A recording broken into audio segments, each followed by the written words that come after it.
Hi, this is a quick demo review of the Tasty Chips Electronics granular synthesizer, the GR1. Tasty Chips is a small company, they already do some Kickstarter, and I think, if I remember correctly, I think this is the second product of this company. This is a pretty young company. They make product with high DSP and they sound absolutely amazing. So the GR1 is a polyphonic granular synthesizer, and since the 2.0 it's multi-chambral. I'm gonna to show you this after. So this is this box. It's pretty well built in aluminium. I like it, but it's pretty big. I'm gonna to explain this after. So here's the front panel with all the knobs and the faders. And here at the rear you have all the connectivity. So you have the headphone with dedicated volume, the two master output, two CV in for modulation, one gauge out. This is for if you use a controller, have a filter with ADSR after the GR1, because the filter on the GR1 doesn't have envelope. I'm going to show you this after. And here you have 4 USB. USB is for a controller, and you can plug a class compiler sound card in, and if you do that you can sample from the sound card. I'm gonna show you this after. I think this is a great idea because you can have many options you can buy after, etc. etc. Here you have AG45 port, but it's only for update. You can't use MIDI by this port. I'm not sure, but I need to check. Here is the MIDI in and through and the power supply. Okay, so when you boot up, you have the first sample loaded.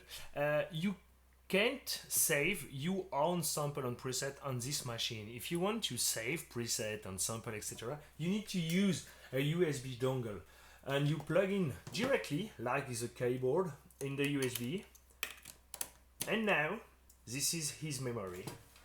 So this is the factory sample you have when you start the machines, and I'm going to explain all the parameters on how they sound, and after we are going to see one of my sample and create a quick sound together. So first thing, if you hit play, it starts granulating. You can move the faders from moving to the sample. It changes the amplitude because the sample don't have the same amplitude in all the way. You can add some density, reduce the grain size.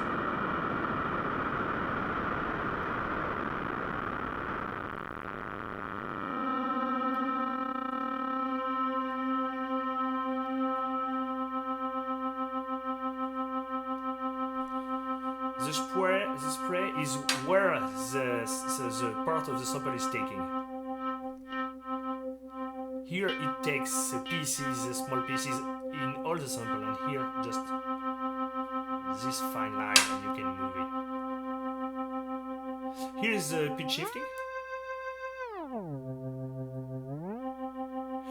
Here you can find the two knobs for the FX. For the start, it's just running filter with cutoff here and resonance here. The resonance have a really high Q peak, so beware when you use it. And you, like I said before, you don't have any ADSR for this. This is just for sculpting sound. If you want to have a controlled filter after, you need to use the gauge output for use an envelope for controlling a filter after the GR1. It's a cool option, but I would like to have an ADSR for this one. Here you can find the pen spray. Here is mono, and when you increase it, it randomly set grains on the right or on the left on the audio side. And here you have the scanning option for automatically scanning the sample. Okay, just a quick demo of this. This is an envelope grain, so if we take not too many grains on a big one,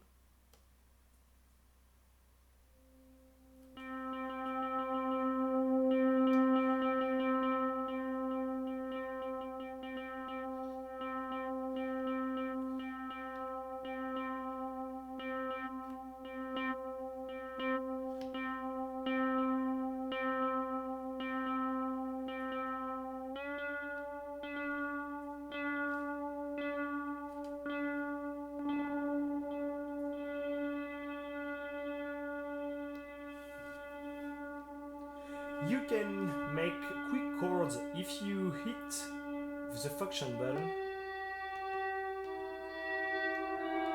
and enable up to 4 voices. You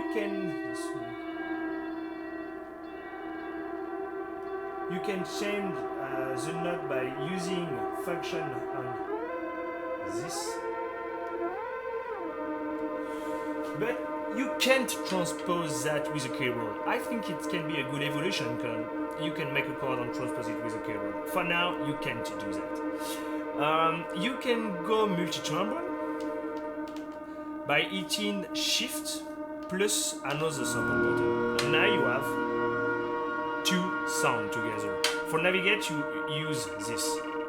Select which sample you want to edit, etc. etc. For add, you can add up to 4.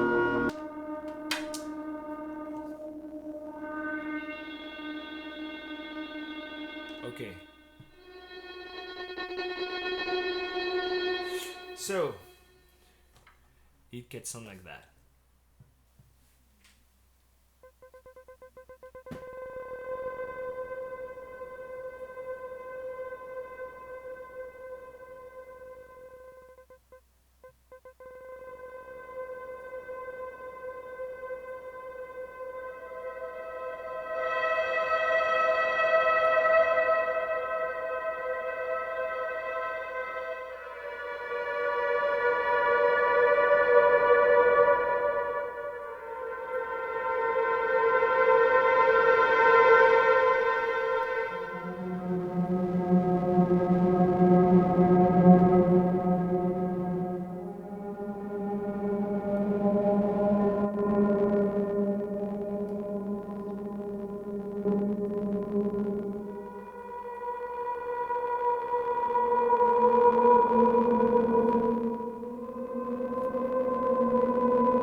It sounds awesome. You have many things I want to change, but the sound is really, really, really nice. So now we are going to build a sound together for you have an idea of the workflow. So first we're going to select a sample. So we go to USB, click, General Flashback, this is this one. Okay, and select a sample. I'm gonna try, I don't know why. Okay, let's try this. Okay, this is voice sample. Let's use this one. You can hold shift and play for. You could listen original sample. Okay, so now we're going right now.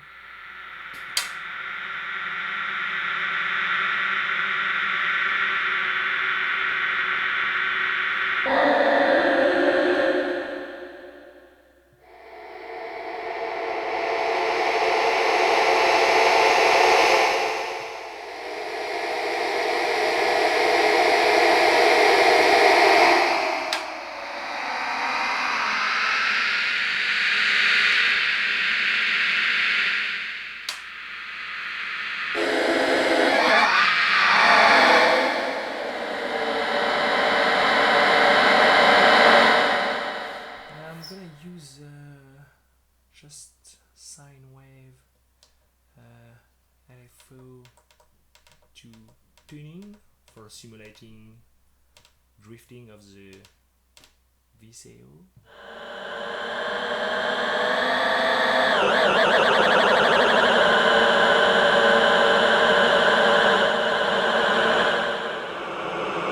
As you can see,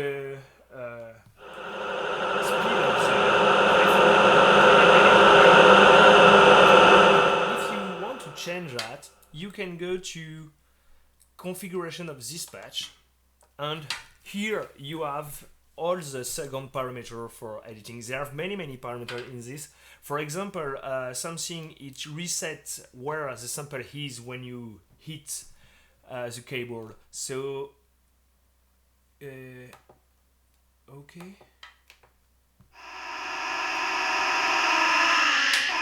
like this.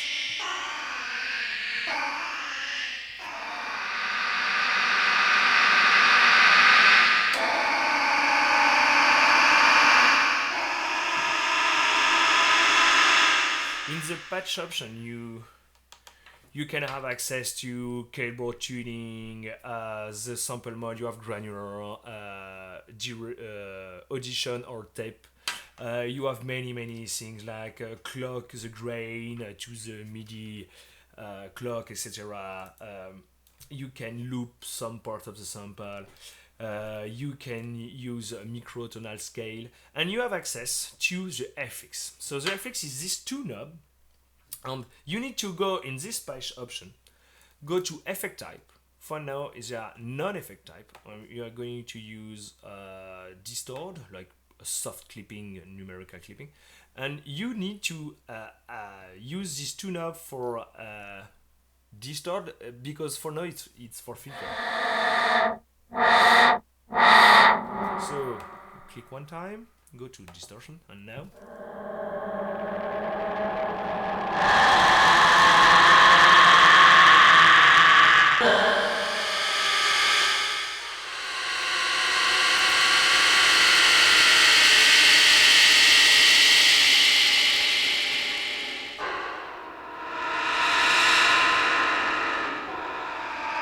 this slider just mapped to the filter cutoff. So you have delay, distort, reducer, this is a limiter, and reverb. You can have only one of these FX at time, and you need to scroll for a selection for modifying. For me, we are going to see one of the huge workflow problems. So these things sound amazing, but I don't really like how how the workflow work and how it build. Simply because you have many knobs here, but they only do one function, and many other functions I access by use config and patch for the patching, and config and pair for the MIDI channel, etc. But here you have many options. I would like to have some knob on it. And in many machines now, when you go to another patch, this knob change the function. This is not the case. So for all this function, you only have these encoders for mute. This is a keyboard splitting, this is modulation matrix. If you want to use modulation matrix, you can just do with that. And this is a huge workflow problem for me, because it takes time to do things. And the idea of hardware is immediacy. So that's one of the problem for me. One of the starting problem of this machine was very buggy, but they do an amazing jobs since the last months, and the start of the 2.0 bring multi-channel braille to it, and it was not possible at this start. They do many bug fix. So now the OS is stable, and this machine sounds amazing. Really, this is pretty incredible. This sounds really amazing. So now you have a good idea on what's the point about this synthesizer. I'm just gonna leave you with some sound. I'm just gonna make some sound for you, have a better idea of the workflow and the sound.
as you can hear, one thing you need to never forget is granular synthesis is very sample dependent. So the sounds you are going to have at the end really depend of the sample you give as these machines to feed it.